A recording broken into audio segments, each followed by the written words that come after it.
Hello! Below there! Hello! Below! Is there any path by which I can come down and speak to you?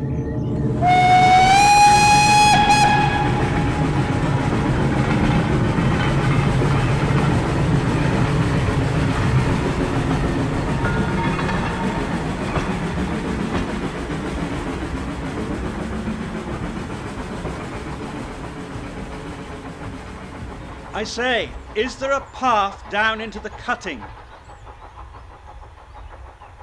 Along this way? Thank you. I'll come down.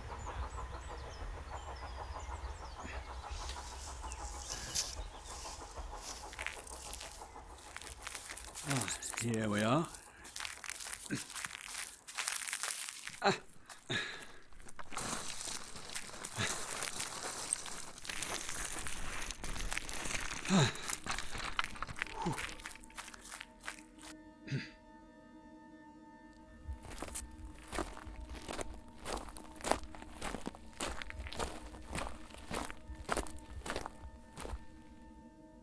This is a lonesome post to occupy.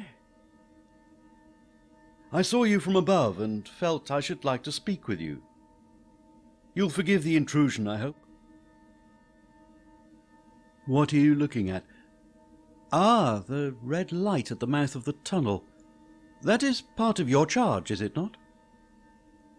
Don't you know it is? You look at me as if you had a dread of me. I was doubtful whether I had seen you before. Where? There, by the danger light. My good fellow, what should I do there? But, be that as it may, I never was there, you may swear. I think I may. Yes, I'm sure I may. Strange how little sunlight reaches this spot. Not 5 minutes ago, up on the moor, I was thinking how pleasant the evening was. Yet down in this cutting I feel the dampness of the air keenly, and that earthy, dead smell. I've a fire in the signal box. You're welcome to warm yourself inside. Thank you. I should like to, very much. I'm most interested in the nature of the work you do.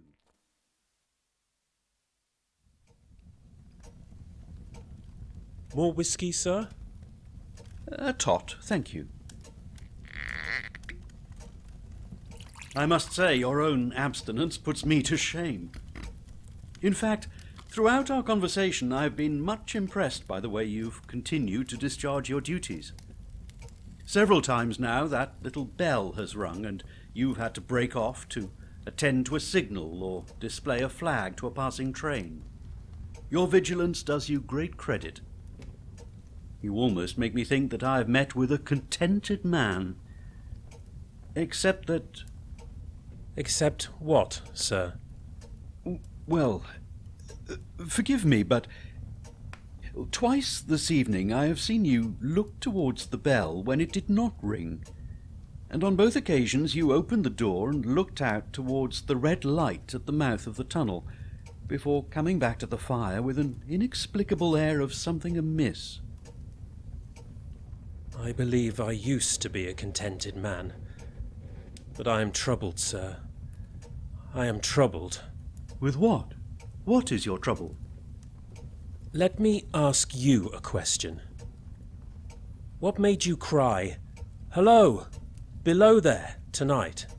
Heaven knows, I cried something to that effect. Not to that effect, sir. Those were the very words. I know them well. I said them, no doubt, because I saw you below. You had no feeling that they were conveyed to you in any supernatural way? No. I took you for someone else this evening. That troubles me. Who is it? I don't know. Like me? I don't know. I never saw the face. The left arm is across the face, and the right arm is waved. Violently waved. This way. As if to say, For God's sake, clear the way. One moonlit night, I was sitting here, when I heard a voice cry, "Hello! Below there!" I started up, looked from that door and saw this someone else standing by the red light near the tunnel, waving as I just now showed you. The voice seemed hoarse with shouting and it cried, "Look out! Look out!" And then again, "Hello! Below there! Look out!" I caught up my lamp and ran towards the figure, calling, "What's wrong? What has happened? Where?" It stood just outside the blackness of the tunnel. I ran right up at it and had my hand outstretched to pull the sleeve away from its eyes, and it was gone. Into the tunnel? No. I ran on into the tunnel, 500 yards. I stopped and held my lamp above my head, but there was nothing save the drip of water through the roof. A mortal abhorrence of the place came upon me, and I ran back here. I telegraphed both ways. "An alarm has been given. Is anything wrong?" The answer came back both ways. "All well." Some trick of the shadows, no doubt. As to an imaginary cry, do but listen for a moment to the wind in this unnatural valley, and the wild harp it makes of the telegraph wires. That is all very well, but there is more. Within 6 hours afterward, the memorable accident on this line happened, and within 10 hours the dead and wounded were brought along through the tunnel, over the spot where the figure had stood. This was just a year ago. 6 or 7 months passed, when one morning, standing at that door as the day was breaking, I looked towards the red light and saw the spectre again. Did it cry out? No. It was silent. Did it wave its arm? No. It leaned against the arch of the tunnel, with both hands before the face like this. As if in mourning. Did you go up to it? I came in and sat down, partly to collect my thoughts, partly because it had turned me faint. When I went to the door again, daylight was above me, and the ghost was gone. But nothing followed? Nothing came of this? That very day, as the train came out of the tunnel, I noticed at a carriage window on my side what looked like a confusion of hands and heads, and something waved. I saw it just in time to signal the driver, "Stop!" As I ran after it, I heard terrible screams and cries.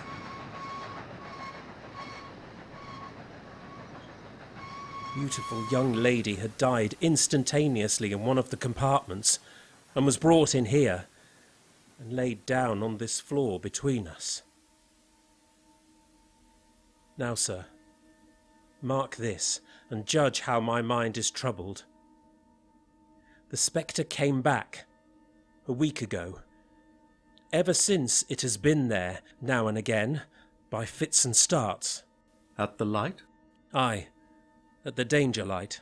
What does it seem to do? That gesticulation I showed you, with its arm waving like this. For God's sake, clear the way. I have no peace or rest for it. It calls to me, for many minutes together in an agonized manner. "Below there! Look out! Look out!" It stands waving to me. It rings my little bell.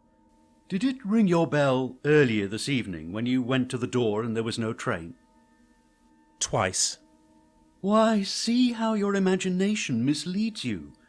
As I am a living man, it did not ring at those times. I don't wonder that you failed to hear it.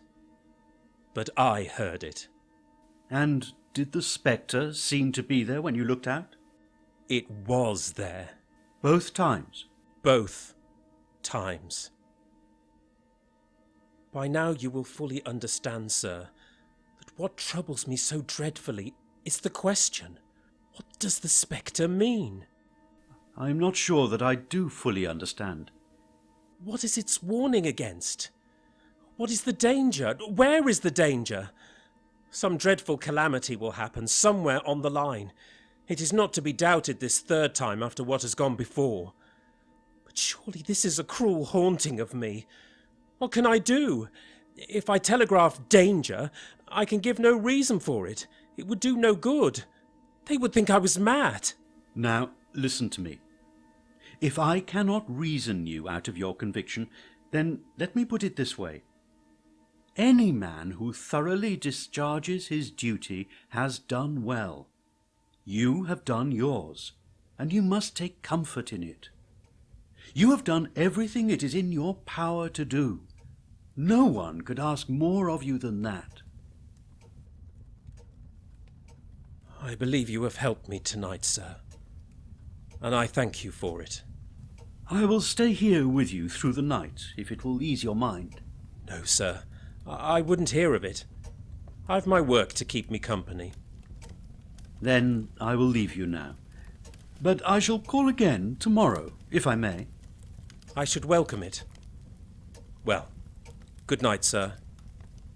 I'll show my white light till you have found the way up. Thank you. Good night.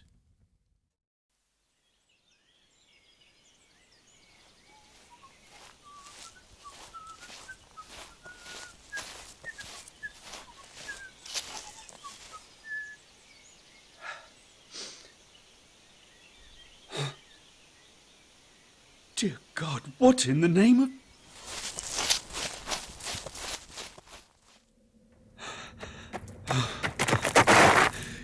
You men there, what has happened here? What lies under that tarpaulin? Signalman. Killed this morning, sir.